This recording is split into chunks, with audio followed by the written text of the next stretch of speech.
Romans chapter 12 pa rin. Same theme of the camp.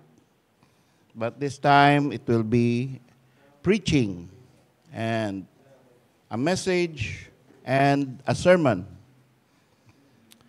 And the Bible says, I beseech you therefore, brethren, by the mercies of God, that ye present your bodies a living sacrifice, holy and acceptable unto God, which is your reasonable service. Let's jump to verse 5. The Bible says, so we being many are one body in Christ, and everyone members one of another, having then gifts differing according to the grace that is given to us, whether prophecy, let us prophesy according to the proportion of faith, or ministry, let us wait on our ministering, or he that teacheth on teaching, or he that exhorteth on exhortation, on he that giveth, let him do it with simplicity, he that ruleth with diligence, he that sheweth mercy with cheerfulness. So, tamang-tama yung mensahe ng awit, no? Kailan pa ibibigay ang buhay mo't lakas? Kung kung wala ng pagkakataon at huli na ang lahat. Kasi we're talking here about being conformed, being not conformed to this world, but being transformed. And then the Bible says we have gifts. So, kapag ang isang tao na kaanib sa isang church ay nagkakaroon ng transformation, kasama doon, kaakibat ng transformation na yon, ay ang gifts of the Spirit. Binibigyan tayo bilang isang church, bilang isang katawan ni Kristo. Sabi sa verse 5, we being many, marami tayo ngayon, praise God, are one body. Tayo po ay isang katawan. At yan po ay larawan ng katawan ni Kristo, na siya ay maraming members, ang katawan ng bawat isang tao, maraming parts. Maraming parts of the body. But there is only one body. And ganun din, everyone members one of another. Pagka merong nasaktan, merong buong katawan masakit. Pag merong masaya, buong katawan masaya. Ngayon, pagka tayo ay transformed members, tapos tayo ay gifted members because we are transformed according to the Spirit, what happens? We will have a transformed church. We will have a transformed body of Christ. And that is our goal, na tayo habang tumatakbo ang panahon, hindi lamang tayo kanya-kanya sa ating agenda sa buhay, kundi tinipon tayo ng Panginoon bilang isang church, tapos yung kanya-kanya natin, isa sa isang tabi natin yon para maging isang katawan na lumalakad ayon sa kalooban ng Diyos para mapuri ang ating Panginoong Hesukristo na may-ari ng katawan. Yun ang dapat mangyari sa isang transformed church. Sa ngayon, dahil tayo ay may iba-ibang pagpapalaki, iba-iba ang trabaho natin, iba-iba ang degree natin, iba-iba ang consciousness natin, iba-iba rin ang estado natin sa buhay. Meron ng mga millions sa kanilang pangalan. Maraming property.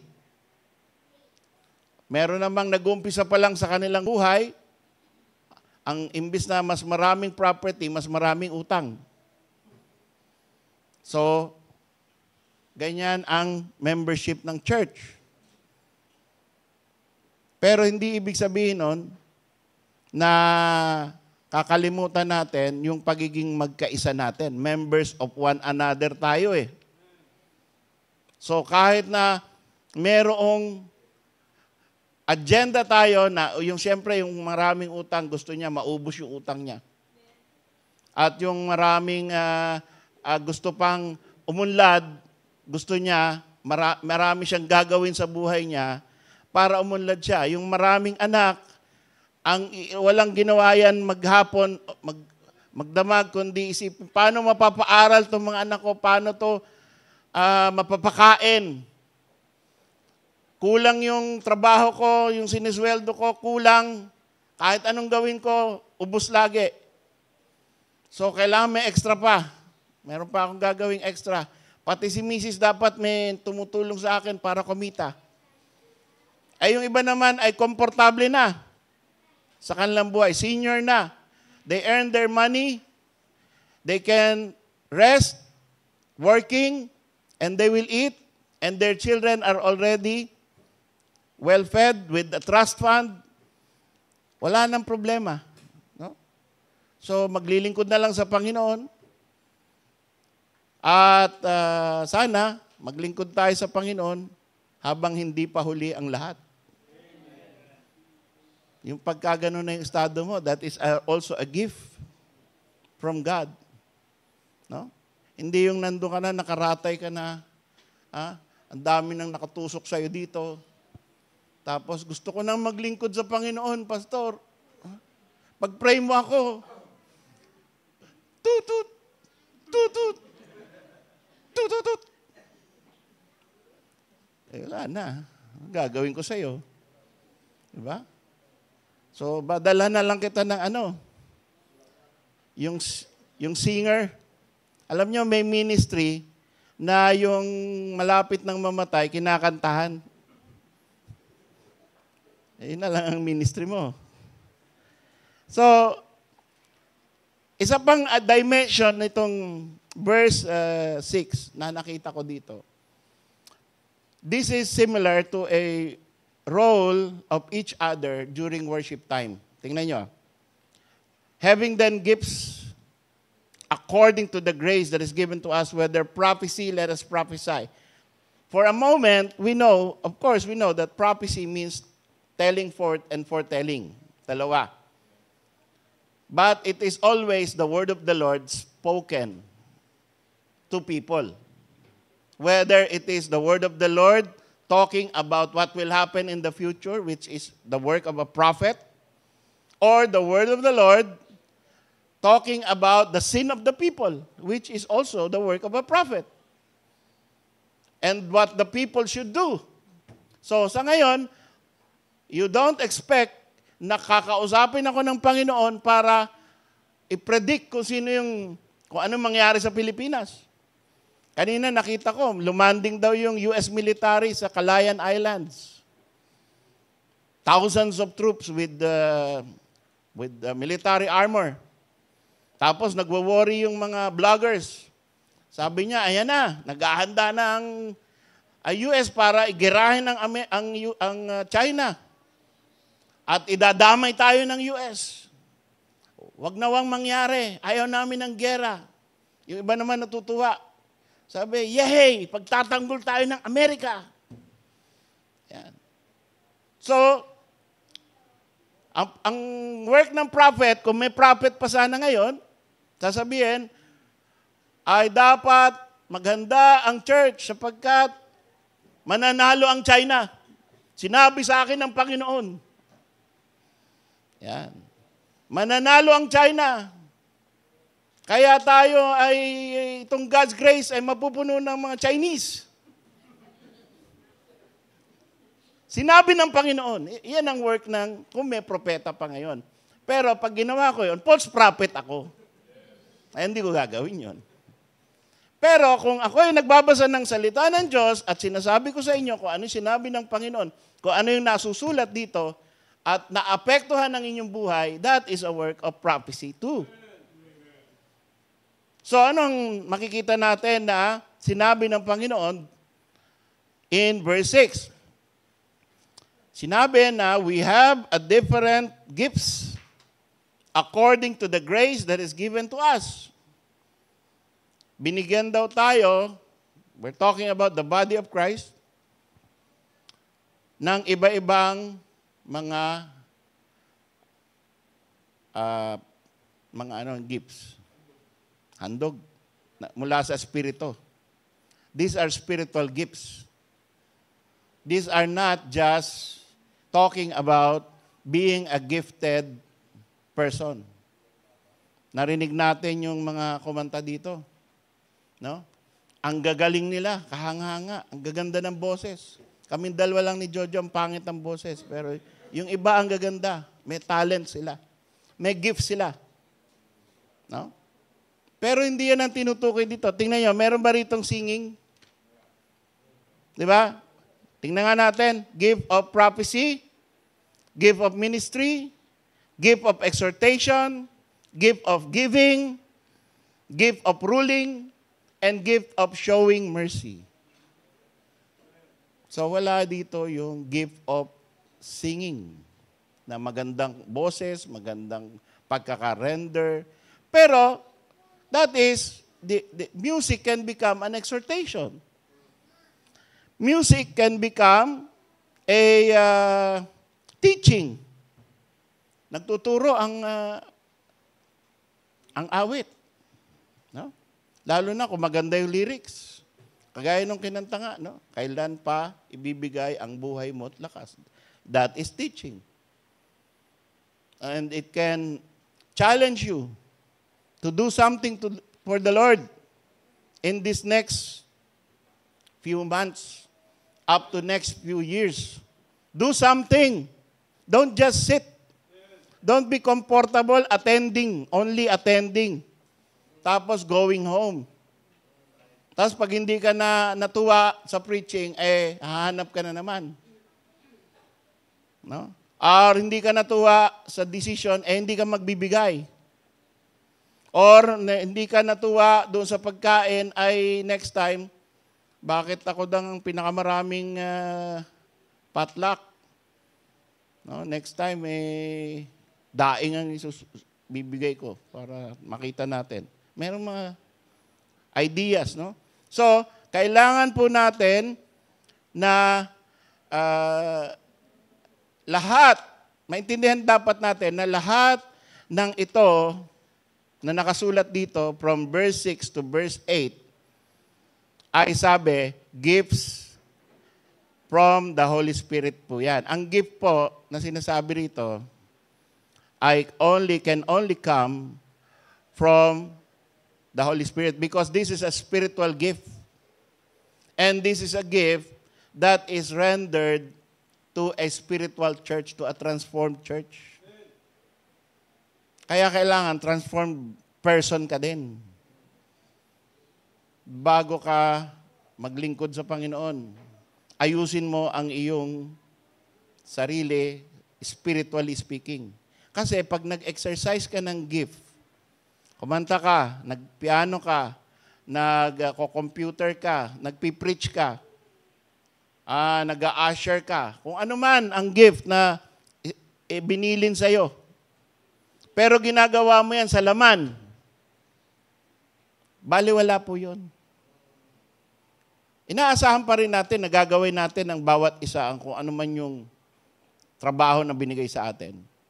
Pero, tandaan natin na kailangan acceptable sa Diyos yung ginagawa natin. And it can only be acceptable if it is done in the Spirit, capital S, not in the flesh. Because if it is in the flesh, there is no benefit for your soul. It is only benefit to people who were able to nakita nila yung ginawa mo, nakabaitan. Narinig nila yung challenge mo. No? Pero sa iyo, wala. Pwede ba yun? Halimbawa, giving. Nagbigay ka. Baliwala ba yung binigay mo? Meron. Makakatulong yun. Pero kung yung pagbibigay mo, pakitang tao, useless yon sa kaluluwa mo. Yun yung ibig sabihin. So, dalawa lagi ang aspeto ng kilos sa church. Hindi dapat tayo mag-isip na may ginawa ka, yun na yun. No? Or may ayaw kang gawin kasi wala ka ngayon sa mood.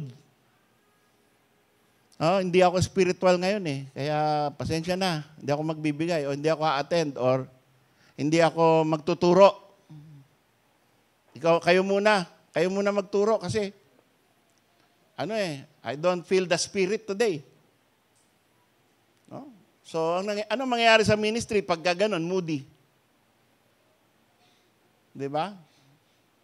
May inaasahan, may mga numero tayo.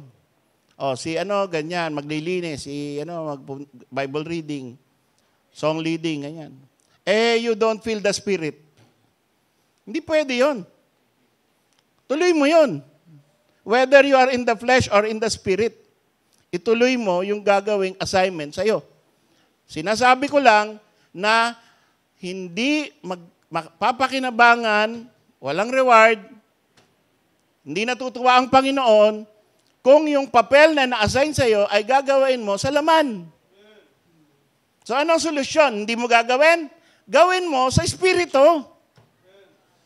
Tama ba? I-adjust mo yung sarili mo. Hindi yung absent ka or wala na lang. Hindi mo na lang gagawin. Dahil hindi mo feel. So yun ang sinasabi rito. At isa pa, makikita po natin dito that this is what happens in a worship service. Tingnan nyo. There is a prophecy. What we're doing today, mensahe. There is a ministry. So we are ministering to one another. We are serving one another. That's ministry. No, may nag-ayos ng mga upuan natin, may naglinis ng sahig, may nagkabit ng mga ilaw, may mga aircon, may mga ventilador, may mga umawit, merong online, may nag-provide ng music. So, lahat tayo ay nabe-bless sa bawat isa. That is ministering to one another. Let us wait. Sabi, if you are doing ministry, let us wait on our ministering. Ibig sabihin, gawin nating patiently ang ating ministering. No? Huwag tayong impatient sa ating ministering. Or he that teacheth on teaching, maging diligent teacher ka kung ikaw ay na-assign sa pagtuturo. Or he that exhorteth on exhortation. Kung gift mo ay exhortation, then make it a good exhortation. Hindi yung, ako ba? O sige, bahala na. O ito na lang. Diba? O kumbaga, spur of the moment. Or he that giveth, let him do it with simplicity. Kahit po yung pagbibigay ay isinama. Gift din pala yun. Paano natin gagawin daw kung gifted ka sa giving? Do it with simplicity. Hindi yung ina-highlight mo. No? Hindi yung pinagmamalaki mo. Hindi yung iniisip mo, stockholder ka ng church. Kasi may binigay ka. That's not making it simplicity.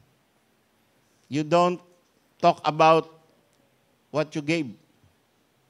What you gave is what you gave. Finished. Do it with simplicity. He that ruleth, this is talking about yung administrators sa church. Do it with diligence. And he that sheweth mercy with cheerfulness. So ito yung nangyayari sa worship service. Meron tayong showing of mercy, ruling, giving, exhorting, teaching, ministering, and prophesying. So, kailangan po natin dito maintindihan na kapag ginagawa natin to, we should be doing it as our God-given gift. Hindi po yan kagaya lang ng organization na kaya mo ginagawa kasi ikaw yung pinakamagaling dun sa trabaho na yun. Tayo po ay may mga kanya-kanya organization. No? Yung sa akin dati, Boy Scout. So pagka in-assign ka, camp director ng Boy Scout, ikaw kasi magaling ka sa pagdidirect, pagpaplano, pagpapatakbo ng mga tao. No? So nakita nung Scoutmaster, ikaw magaling, so ikaw ang pipiliin na maging director pag may camp, pag may camping. Dito sa atin, yung pinaka masunurin at magaling sa sumunod sa mga patakaran ng church. Yung aral sa scriptures. Yung nagkakaroon ng magandang relationship with each other. Yung mayroong magandang prayer life. Yan po ang ginagamit ng Panginoon. So, it is not the same as in the secular world. Yung ating pagkakaroon ng mga role dito sa church. These gifts are to be exercised with holiness, godliness, and accountability. So yan po yung sinasabi dito na yung gifts differing to the grace of God given to us. Alam nyo, ang Panginoon, when the Lord was here on earth, He was given the Spirit without measure. Ibig sabihin po nun, 100% of the time, the Lord was under the influence and being led by the Holy Spirit. 100%. Lahat ng sinabi niya, lahat ng kilos niya, lahat ng pag-iisip niya, lahat ng mga miracles niya, led by the Spirit. He was even led by the Spirit to go to the wilderness to be tempted of the devil. Sipin mo yun. Pati yung temptation of the devil, leading ng Spirit. Sipin mo yun. So lahat ng kilos ng Panginoon, prayer, pati yung pagpunta sa crucifixion, it was the leading of the Holy Spirit. Pero tayo, mga kapatid, we must realize that we have the Holy Spirit according to the grace that is given to us. So hindi tayo laging filled with the Spirit. At iba-iba ang gifts na binibigay sa atin. Some have more gifts according to the leading or according to the will of God. Hindi lahat tayo ay marami laging gifts or dapat gamitin 100% sa lahat ng ministry. Depende sa nakikita ng church kung paano tayo best gamitin. No? So, maghintay lang po tayo. Magkaroon lang po tayo ng performance. Kung ano yung nakita nating pwedeng gawin, gawin natin. Kung ano yung pwede nating itulong natin. Kung ano yung wag nating dapat salihan, no? Wag nating salihan. Alam niyo ba yun? Minsan sali tayo ng sali sa lahat ng usapan na hindi na dapat kasali. May mga bata, nung bata ako, yun ang sakit ko sabat ako ng sabat. No? Usapan ng matatanda, sabat ka ng sabat. Kaya nasa sampal lagi. No? So meron tayong kanya-kanyang role, meron tayong kanya-kanyang assignments, meron tayong kanya-kanyang gifts na binibigay ng Holy Spirit. Mag-intay tayo, maging very good tayo dun sa naibigay sa atin. Huwag tayong impatient na kahit yung, ito na nga yung binigay sa'yo, yung iba, gusto mo ring sumundot dun. Gusto mo rin makialam doon. Diba? Parang si Cain. Alam niyo si Cain? Yung hindi tinanggap yung offering niya, tinitingnan niya yung offering ng kapatid niya. Bakit yung tinanggap? Ayaw niya mag-deal sa Panginoon. Panginoon, bakit po? Ano po ba ang problema nitong offering ko? Diba, sabi ng Panginoon sa kanya, if thou doest well, thou shalt be received. So may relationship sa Panginoon eh. Tinuturuan siya ng Panginoon how to make an offering, what to offer to God. And he rejects. So, what should he do? Compare with others? Silipin yung trabaho ng iba? No. Ayusin niya yung kanya. At pagka sabi ng Panginoon sa kanya, if you do well, it will be accepted. But if you complain, sin lieth at the door. Oh. So, ayusin mo yung binigay sa'yo. Pag maayos, di tatanggapin ng Panginoon yung ginagawa natin. So, yan po, no? This is a church of gifted men and women and young people and young adults. Dapat yun ang ating nasa mind. We are to be used of God. Nakakatuwa po ang isang church na after namatay yung pastor, yung mga men, halos 60-70% naging mga pastor din. No? Nung young people sila, ay walang indication na sila ay magiging mga men of God. Tapos, parang they are in fellowship, pakanta-kanta lang, pa-quartet-quartet. Nung namatay yung pastor, bira na wake up. Tapos yung isa pumunta sa ganon, yung isa pumunta ganon. Mga pastor lahat. Naglilingkod lahat sa Panginoon. Sana ganon ang future ng BCA. No? Sana ganon ang maging pagkilos ng Panginoon sa atin. Gamitin tayong lahat, no? Pati yung mga young people. Future men, women, even the children who will become ministers and exhortation leaders, givers, rulers of the church, and merciful. Sana lahat. That will be the output of a transformed church. To us, all these gifts will be exercised according to the measure that is given by the Holy Spirit. Huwag po tayong magmadali, i-cultivate natin, i-stir up natin yung gift na binigay sa atin ng Panginoon. Tapos, bibigyan tayo ng panibago. Ganun lang po ang ating trabaho bilang isang church. Tayo ay matatransformed according to the proportion of faith given to us.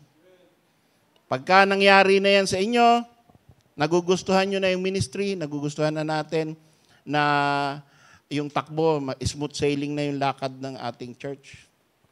At magkakaroon na tayo ng more missions, more transformations, more members, then the Lord will be glorified. Let's pray.